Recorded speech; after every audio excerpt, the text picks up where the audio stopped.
I know since there's been two main branch offs from Judaism that stay Abrahamic in their beliefs. That would be Christianity and Islam with the Muslims. So you've got the Christians and the Muslims. Um, the Muslims from now this is just my vague understanding of it. You probably have a much better understanding of it than I do. The Muslims hold that Jesus was just a prophet of God and was not God in the flesh.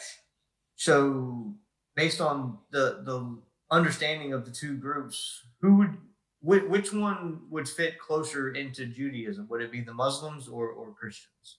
Oh, this is not even a contest. So the Muslims, because they believe in one true God, they really worship one God and one God alone, and they have not allowed themselves to become defiled with the doctrine of the Trinity. Islam is by far the closest faith to Judaism. It's more than just worshiping one God, but Muslims believe that Abraham, Isaac, and Jacob were prophets. If you don't believe that, you can't be a Muslim. Muslims rightfully reject the hideous, the odious views of Paul and the gospel writers, with the exception of Luke, in vicarious atonement.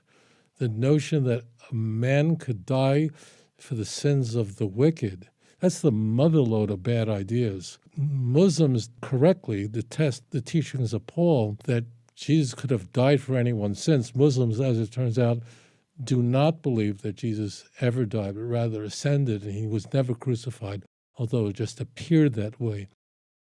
So it's more than just believing in one God, but Muslims believe that the prophets of Israel are all genuine prophets of God.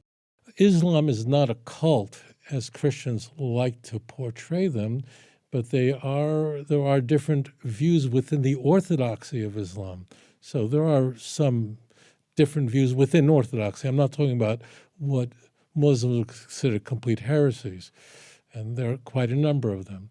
Muslims believe in one God, and therefore it has a unique status. So Islam of course rejects the doctrine of the Trinity. In fact, the Quran explicitly rejects the notion of worshiping three, explicitly.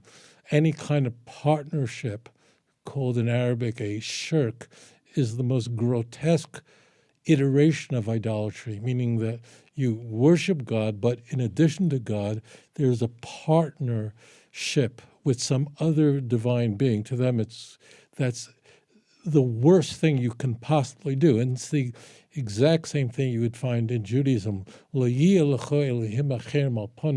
should have no other gods upon my face, Exodus chapter 20. I haven't been elected as the chief spokesman of Islam yet. I'm waiting for my postcard in the mail from Riyadh. But Islam regards Jesus as a prophet, not any kind of prophet. There is in Islam a high order of prophet called the Rasul, but it's a prophet. But a Rasul simply means someone who came to bring a Sharia, which means a message. And they believe that message that Jesus had was for the Jews. So therefore, the Muslim idea of Jesus is something so completely different than Christianity that, to us, that's a non-issue. And that's why Jews don't feel. I'm not the spokesman for the Jewish people. I should be, but I'm not.